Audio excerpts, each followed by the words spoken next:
Today I'm here with Richard Monk, a building surveyor who I've worked with throughout my whole career, which is quite a long time these days.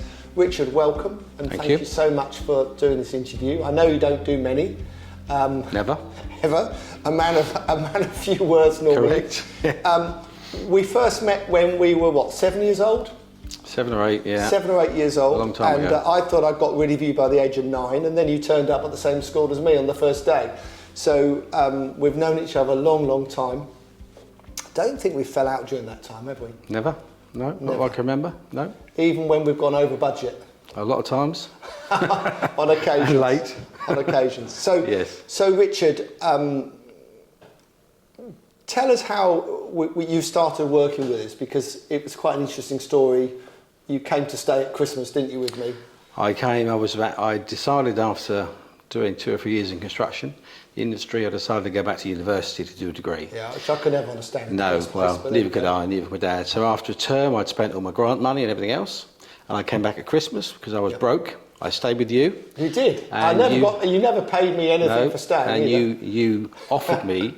You said if you want to earn some sort of pay, money, why don't you try and sort these things? Because I did used to work at Borough Council, I was a building control officer, so I knew a few of them there. And I sorted a few things out for you. Over the years, you've got us out of jail a few times. After that, I didn't go back. You said, why don't you stay? Yeah. So I did, and carried on working for you for many years. Lodge Day Properties. Yeah, and then you went self-employed.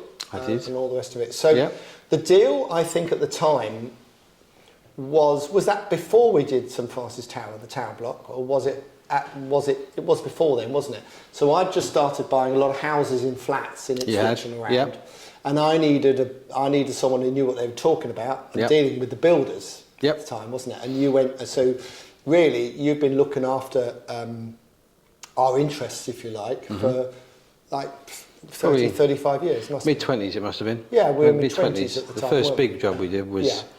St Francis Tower, which was the 74 flats, which we refurbished. And then we did Harwich Town Hall. Harwich Town Hall, which was 34 flats. Which, amazingly, they're all still standing today. They're all still standing. One in two in Norfolk. 2 in Norfolk. Biggins.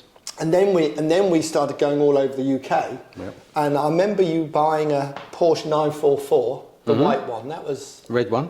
Red one, then the first one. The red one, the engine blew up. Well, that's because you drove too fast. And do you remember? I got brought back from the AA with a bloke who had a Skoda.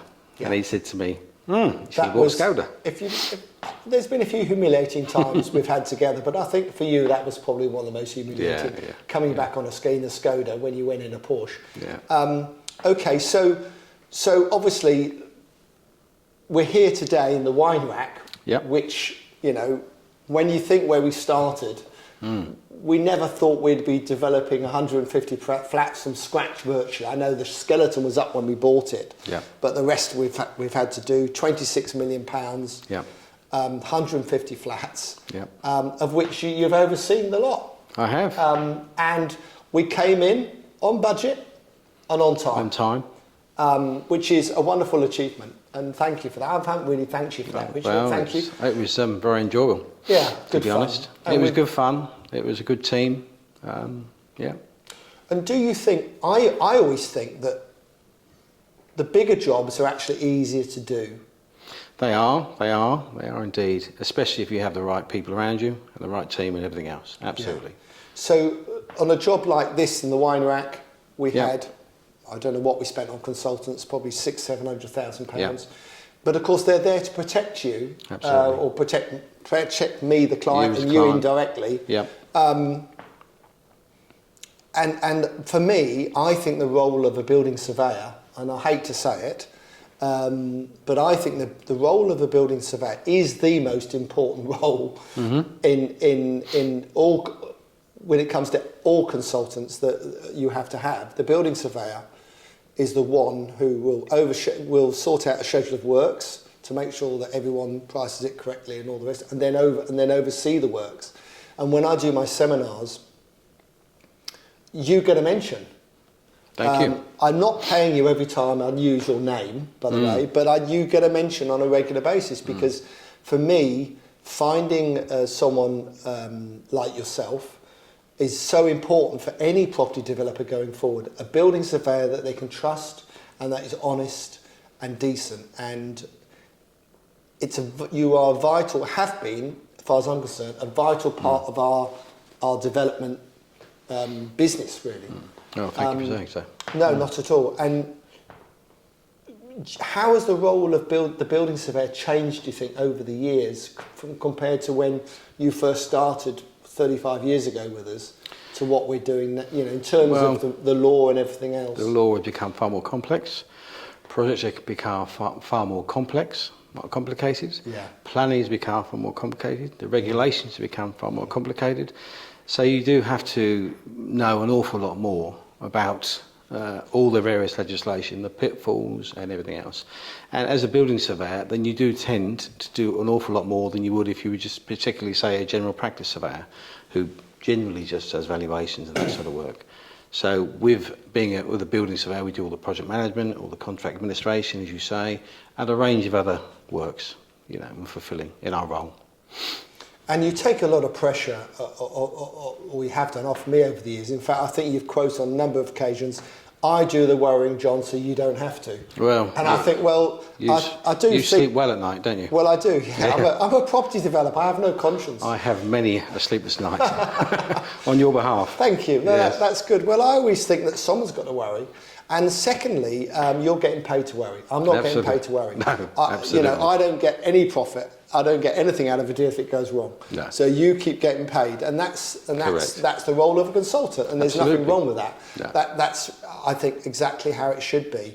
It's very interesting how, like you said, things have changed since when you started your career. And the one thing that really, really concerns me is these preconditions on planning before you start. Absolutely. And we've seen that in Birmingham. Yeah. And I've where there's a host of preconditions now. So once you just get planning permission, that's just not good enough anymore. No. You then have 20 or 30 preconditions you have to deal with before you can start work. And to me, and I was talking to a planning consultant recently who said to me, John, I think there'll be people who have obtained planning permission but will not be able to ever do that development because they won't be able to clear the conditions. Correct. And that is very serious. Yeah, I agree.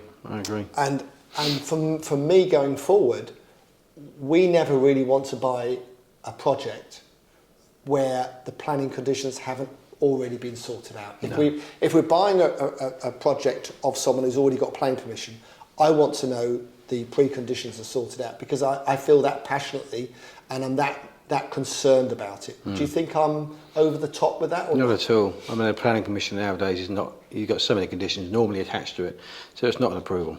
So at the end of the day, and as you say, it can take a year or longer to get the conditions if you can actually get the conditions that they've put on discharged. So sometimes the conditions cannot be discharged. And so then you've got a lot of to and fro back with the planners, the other planning consultants that they use, other specialists, drainage, etc., that you have to get through. And if for whatever reason they don't agree, then you really are, you're stuck. So it's very important. I think that's right. And actually, again, you've mentioned consultants about 3 times. But, with what you just said, and you're absolutely right, it's consultants on consultants on consultants. All drainage different. Consultants, flood risk consultants, highways consultants, contamination consultants. When I first started, structural engineer, architect, surveyor. Yeah. Now, all these different consultants for different specialist fields that you have to have. And even actually, when you look at it, the architect is the one, if anybody, that's gone backwards in terms of career, in my view. Because in the old days, the architect did most of the work, didn't they? They did a lot of the work now, which is done by a planning consultant or it's done by another type of consultant. Precisely. So the architect is literally now just down to drawing and nothing else, which I think is right, by the way. My experience, they're lovely people, but they should just stick with what they're good at, which is drawing, in my view. And getting involved with building regulations, wanting to take your job and oversee the project, it's complete madness. And I tell everyone not to do it. So going forward, Richard, I mean, there was a mention of you retiring, I think, until lockdown, and then you decided that perhaps not. Yeah, no, I decided You threatened me with retirement, which is always a bit scary. You'll have to put up with me for a bit longer. Yeah, good. I'm delighted we're going to. Going forward, how do you see the role of building surveyor getting more and more complicated, getting more and more sophisticated? More complicated, but as we both have, John, I've been doing it a long time. Yeah. So I now know, I've had a look. We've made a lot of mistakes in the past, and I've learnt from those. So I know who to ask, what to do, to make sure that we don't go off half-cocked. Yeah. To make sure you do all your preparation first, and get all your ducks rolled up, and then get them lined up, and then move forward. Yeah. So it's a complicated game nowadays. And it's not helped with what's going on in the world at the moment, but as you know. No, with materials with and so everything else. But everyone's in the same boat. Everybody's in the same boat. But the one thing I stress to everyone is to make sure that before you start, like you said, everything is sorted out. Correct. Don't start unless everything is sorted out, in terms of the contract, who's doing the work, and all the consultants and so on. If there's anything that's not sorted out before you start, don't start. Precisely. You're better off to wait another couple of weeks, aren't you? And we've learned that over the years. Absolutely. It's so tempting. Everyone is keen to get going on a site, especially the builders. Exactly. But until everything is in place professionally and properly, my advice, and yours as well, I know, Richard, is you're better off to wait a few more weeks till everything is in place, because in the end it will save you time and money. And conflict. Yeah. Arguments, everything. Yeah. Absolutely right. Well, with arguments, that's a good one actually to mention as well, because with arguments, my view has always been to negotiate with the builder. In the years we've been doing, we've never been to court. No. Have we? No. And we've done an awful lot of contract work. Yeah, awful lot. And we've had arguments, not us, but we've always discussed them and and dealt with it. Had a meeting with them face to face and dealt with it and written a cheque out. People won't remember what a cheque is, who watches this channel probably, but send the money to the bank or whatever. Okay, so if I was to say to you, Richard, just finally, which development stands out more than any other that we've done together? Which one would you, apart from the wine rack, apart from here, what would you say? Apart from the wine rack, which one would stand out more? For whatever reason, because we've had all sorts of dramas over the years, of course. We have indeed. Probably the one that sticks in my mind is Harris Town Hall. Harris Town, all those years ago. Because we employed, I won't mention names. No. But if you remember when I used to thought it was a good idea at the time. Remember, used to turn up on Monday, and most of the team would turn up, or they wouldn't because they'd been on the piss all weekend. Yes. Pardon my French. Yes. And it was always a bit. I remember turning up once, and the contractor had the building control officer up against the wall, threatening him to kill him. That doesn't actually help, does it? Very much. So we had to. It was always a little bit touch and go. So that one, that was one of the first ones we did. We picked the wrong. I think we can honestly say we did pick the wrong contractor to do 34 conversions. Yeah. But the one quick tip I would say to people is that if you're looking to do any construction work, check out what their turnover is a year. Yeah.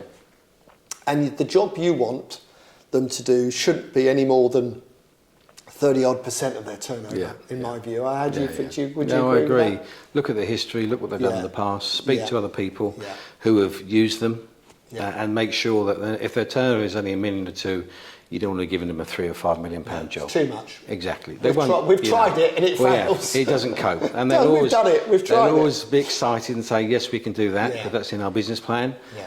But it doesn't happen. A steady growth over years with the contractor is how it should be. If they suddenly go from 1 million to 10, they normally won't have the infrastructure or anything else, the people in place to cope with it. No, I agree. Richard, great place to stop, and thank you very much for all your help and work over the years. Thank you.